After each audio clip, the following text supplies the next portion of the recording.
गुरुभ्यो नमः। ओं गं गणपतये नमः। ओं हुं हनुमते नमः। ओं रं रामाय नमः। ओं मातेश्वरी नमो नमः। ओं मातापितृचरणकमलेभ्यो नमो नमः। ओं शांति शांति शांति। हरि ओं श्री गुरुभ्यो नमः। स्वागत है आध्यात्म गुरुकुल, वास्तु गुरुकुल, स्वावलंबन गुरुकुल, पूजा पाठ कर्मकांड गुरुकुल, अभिनय गुरुकुल, राउरकेला ओडिशा से मैं आचार्य संजय। हिंदू राष्ट्र निर्माण आने वाला समय में भारत में संभव है क्या? स्वाभाविक बात है, ये तो बहुत जरूरी है। भारत हिंदू राष्ट्र होना चाहिए, क्योंकि भारत के सिवा विश्व में और कहीं भी हिंदू राष्ट्र नहीं है। सभी धर्म, जाति, भेद इत्यादि का धर्म है, उनका राष्ट्र है, लेकिन हम हिंदुओं का कोई राष्ट्र नहीं है। इससे बड़ा दुखद विषय और कुछ नहीं है, और इसलिए ये बहुत जरूरी है। ले दे के एक ही राष्ट्र हमारे पास है, वो है भारत राष्ट्र, और इसको भी कई भागों में विभक्त कर दिया गया, भारत का राजनीति और सेकुलरवादी। और अगर हम अभी नहीं जागे तो कभी नहीं। धीरेन्द्र शास्त्री जी महानतम कार्य कर रहे हैं, और इन्हीं के आधार पर बाकी संगठन भी उनको साथ कर रहे हैं। ये एक बहुत अच्छा बात है, और ये एक नूतन आशा का संचार कर रहा है। लेकिन भारतीय हिंदू राष्ट्र निर्माण के लिए अगर सबसे ज़्यादा आवश्यक चीज कुछ है मेरे अनुभव के अनुसार, तो सबसे पहला हिंदू राष्ट्र नाम का हिंदू राष्ट्र बनाएं। जैसे आज के डेट में देश में नाम का गुरुकुल चलता है, गुरुकुल का जो मुख्य ध्येय और लक्ष्य वो पूर्ण नहीं कर पाते हैं, तो ऐसा ही नाम का मात्र हिंदू राष्ट्र अगर बन जाए तो फिर विश्व गुरु हम लोग नहीं बन सकते। हम लोग भी नाम का मात्र हिंदू बन के रहेंगे, और जैसे को तैसा हमारे ऊपर बाकी देश, बाकी विदेश, बाकी जाति धर्म के लोग गधा का नज़र में देखेंगे, मुर्गा बना के रखेंगे। और जिस प्रकार विगत दिनों में अत्याचार इस देश के हिंदुओं के प्रति हुआ, संख्या गरिष्ठ होने के बावजूद, ऐसा ही चलता रहेगा, इसमें कोई दो राय नहीं है। मैं हिंदू, मुस्लिम, हिंदू, क्रिश्चियन या किसी और जाति धर्म वर्ण विशेष का विरोध करने के लिए नहीं बोल रहा हूँ, ना ही उनको किसी भी प्रकार का देश से भगा दो, या उनको धर्मांतरण कर दो, या कन्वर्ट कर दो, या घर वापसी कर दो। ऐसा मेरा मकसद नहीं है। भारत को नवनिर्माण, हिंदू सनातन राष्ट्र निर्माण करने के लिए सबसे पहला जो आवश्यक कार्य विषय क्या है वो पहले समझना जरूरी है। वरना हम लोग भी इसी प्रकार का नाम का मात्र, जैसे गोरक्षा के नाम पे आज भारत में हिंदू सरकार आने के बावजूद भी 14-15 साल से गोरक्षा हो नहीं पाया, और इसी प्रकार ही कत्लखाने चल रहे हैं, गाय काटने का काम चल रहा है, और ये एक सबसे बड़ा दुर्भाग्यपूर्ण और दुखद और दर्दनाक विषय है, इसमें कोई दो राय नहीं है। और गोरक्षा का बिल आ भी जाए और गाय कटते रहे तो फिर वो गाय गोरक्षा बिल का क्या मतलब? गाय अगर भारत का राष्ट्र पशु नहीं हो पाई और होने के बावजूद भी कटे, तो ऐसे गोरक्षा का मतलब क्या मतलब? एक खोखला और ढकोसला वाली बात रह जाएगी। इसीलिए कंक्रीट और प्रैक्टिकल क्या होना चाहिए?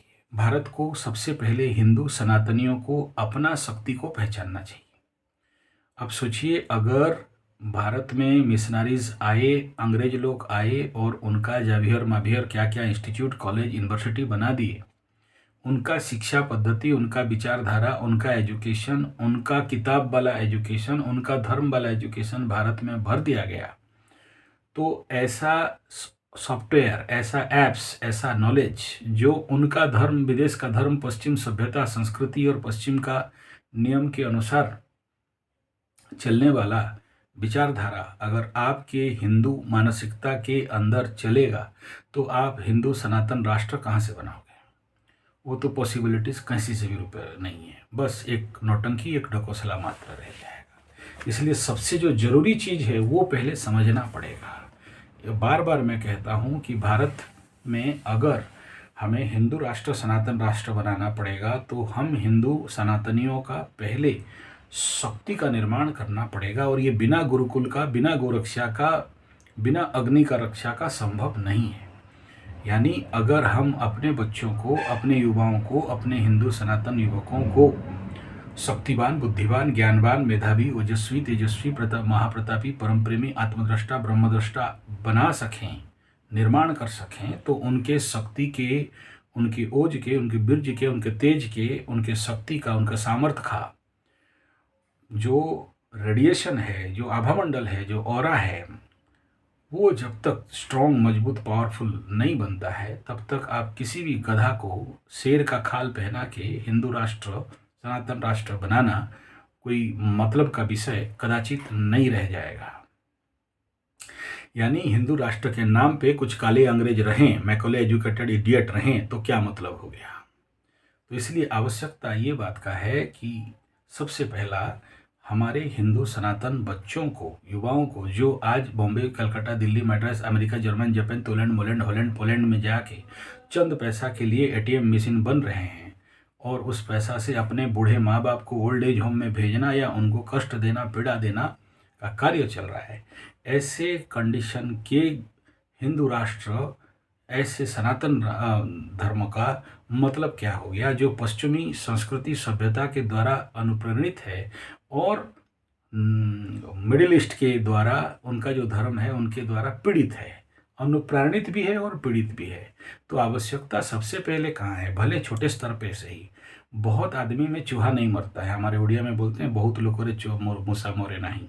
तो बहुत लोग नहीं चाहिए, कम लोग चाहिए, लेकिन ऐसा जो सच में देश को, राष्ट्र को विश्वगुरु बनाने का ताकत रख सके। वो तभी संभव है, ये तभी संभव होगा जब हम अपने बच्चों को निर्माण करें।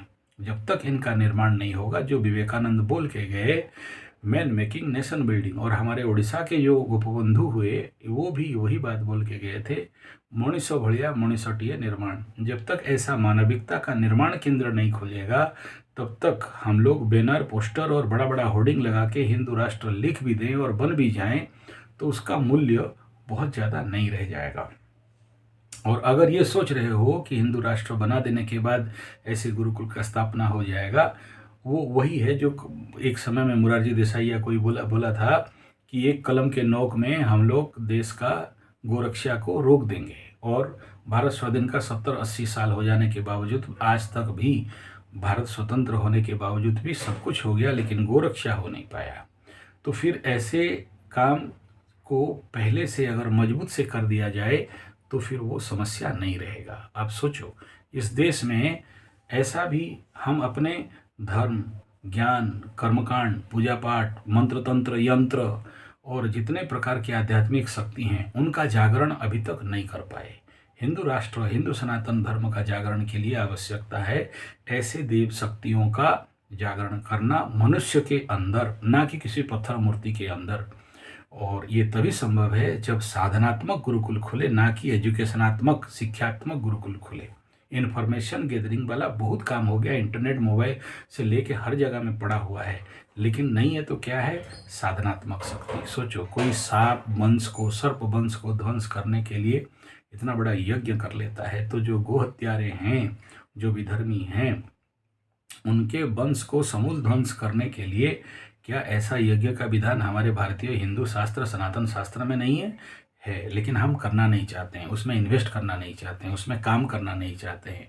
अगर करना हो जाए एक बार तो सोचो, जितने सारे गो हत्यारे हैं, जितने सारे हिंदू राष्ट्र के हत्यारे हैं, जितने सारे विधर्मी हैं, जितने सारे ऐसे लोग जो हमारे देश का अखंडता को, हमारे देश का एकता को, हमारे देश का शांति को हलचल करना चाहते हैं, बर्बाद करना चाहते हैं, उनका समूल विनाश हो सकता है। आपको प्रैक्टिकली मेरा बात हल्का लगता होगा, ढकोसला लगता होगा या अंधविश्वास जैसे लगता होगा, तो ऐसे लोगों के लिए मुझे कुछ नहीं बोलना है। लेकिन अगर आपको थोड़ा भी विश्वास है कि चीन हम इंडिया के ऊपर अटैक करने के टाइम कोई एक ऋषि, मुनि, संत, तपस्वी जो यज्ञ हवन किया और आज तक किसी को समझ में नहीं आया कि चीन क्यों वापस उल्टा पैर लौट के चला गया और युद्ध नहीं किया, जबकि उसके पास पूरा पावर था और इंडिया के ऊपर उसको डोमिनेट करने के लिए, लेकिन नहीं किया।